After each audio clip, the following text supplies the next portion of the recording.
Hey guys, Charlie the Plumber here. 92 degrees outside. And we're supposed to do a friggin' hunting video. How can you do a hunting video when it's 92? As you can see, I'm dripping wet with sweat. My hair is looking crazy as can be. And I got this old thing that I don't use no more. So I'm going to tell you a little story about my bow hunting issues.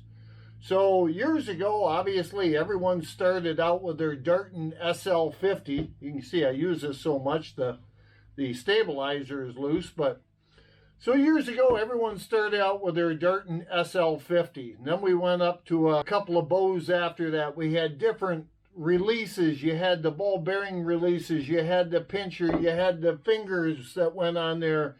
You had all this stuff. If you could hit a paper plate at 20 yards, you were happy as a bug. You could friggin' kill a deer. Nowadays, we go from shooting a SL50 Darton. Don't have anything against you, Darton. You make a great bow. This one here is a Bowtech. It's a Bowtech Tomcat. A while back, I had a PSE I was shooting. Well, the older you get, obviously, the old shoulder don't work like it used to. And I, like a bunch of other people that bow hunt, get out their equipment 2 or 3 days before it's time to go up to bow camp.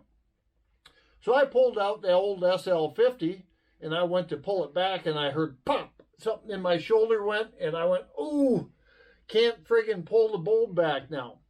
That one there had, I don't know, 40-50% let off on it. Well, I decided that it's time for old Dad to buy himself a new bow. So I jumped in the truck. I threw the bow I couldn't pull into the truck. And I went up to Frank's in Linwood. I walked into Frank's, got that strut. Got the strut going down through the aisle. I'm going to get me a bow. So I walked back in the bow department and I said, I want the top of the line, last year's bow that you got. I don't know, Browning, Darton, Bear, Joe, Frank, Tom's bow. I don't know the difference between a left bow, a right bow, a long bow, a short bow, a compound bow, a vertical bow, a crossbow, a bow and arrow, a Christmas bow. So I walk in and I said, hey, I want a good bow. Guy says, well, here you go. Bowtech, Tomcat. I'll tell you what I'll do. I tell these guys this at the guys at camp. I'll sell you 6 arrows and I'll throw a bow in for free. Got to take that deal. How can you explain it to your buddies when you say, hey, I went in to buy a bow? No, you don't go in to buy a bow. You go in to buy the arrows, and I'll be darned. They give you a bow for free. So anyway, I walked out with this fancy Bowtech bow. I said, heck yeah, I am going to shoot everything that moves this year. I am going to friggin' be right on the money. Unfortunately, it doesn't work out that way for me. Me and vertical bows are not really a good match, a good fit. So I had this bow for about 2 or 3 years, and I said, in the meantime, back up a step. In the meantime, get deer come in, you shoot under them, you shoot over them, you shoot sideways, you shoot this way, you shoot above them, you shoot whatever. People tell you, oh, you got to bend at the waist, you got to pull back, you're not looking through the peep sight. Too many things that go together. You got the kisser button. You got where you hook your release. You got the single pin. The single pin is good for 20 yards. It's good for 30 yards. Where you're sitting in that 14-foot stand, don't forget you need to be practicing from that 14-foot stand. You know what I got in my 14-foot yard? I either got the roof of my barn or I got the roof of my house. You imagine what my neighbors think of that? They go bananas when you start shooting bow and arrows towards their house. Anyway, back to the story. So I buy this bow. I go up, get her all sighted in. I'm shooting groups like this with targets. I'm shooting paper plates. I can kill a paper plate from 40 yards. I'm not even thinking twice about it. As soon as that buck comes walking in, that doe comes walking in, that friggin' bow won't stay steady for no reason. Well, I'll tell you what.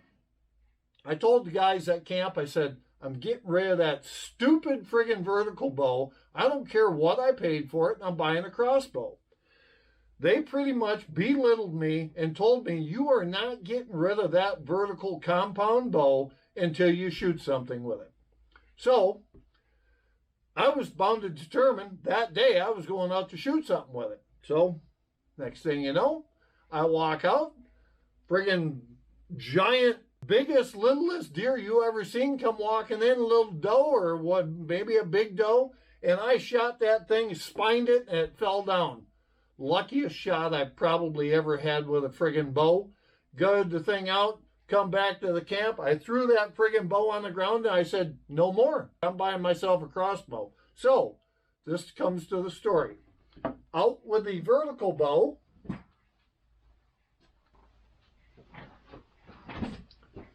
Yeah.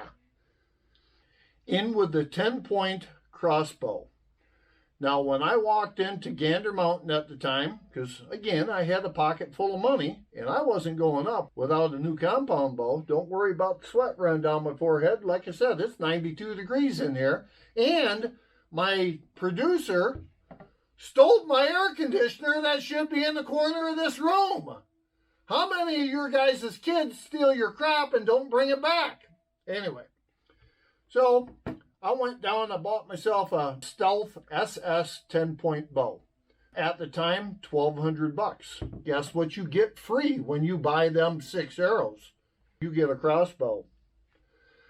Crossbow I'm very happy with. This thing's got the AccuDraw here, where you can actually stick your cranker here in the side. You gotta remember how to use the darn thing. You stick your cranker in the side and you can crank this thing back. Got the automatic cranker here. It goes on the string, pulls this thing back, you latch it in place. Got the scope. I've actually got a couple sets, because you always forget one of the sets of the drawstring pullers. So I got a couple of them sets, but got the scope on it. This thing is right on the money. I've only shot this thing about 40 to 45 yards on a kill. I have practiced out to 60 yards.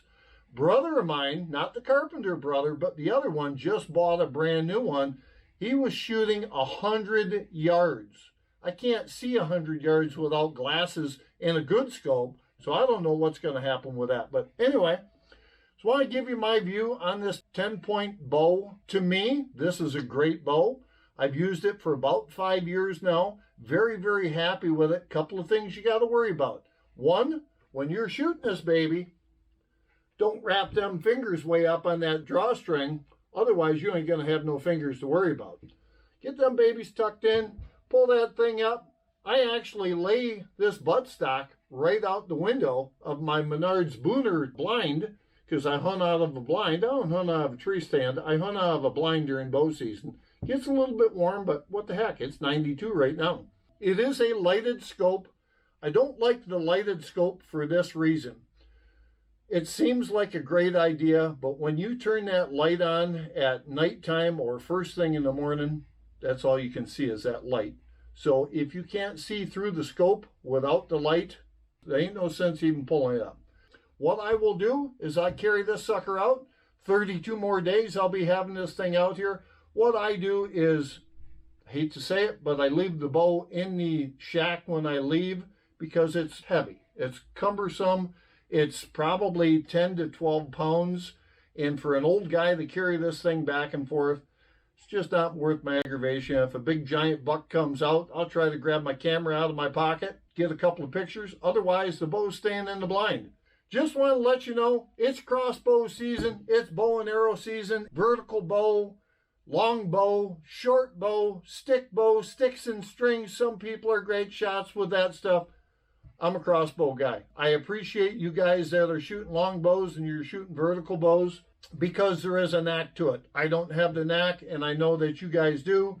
And I think that there's a difference between shooting a giant buck with a crossbow and shooting a giant buck with a vertical bow.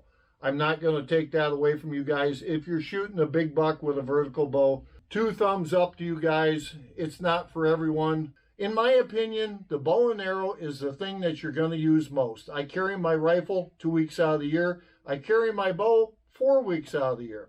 If you get a chance, check out Facebook, Instagram, charleytheplumber.com. Don't forget, one of the few things in life you get for free. Thanks for watching. Hope to see you soon. Good luck in the 2021 deer season.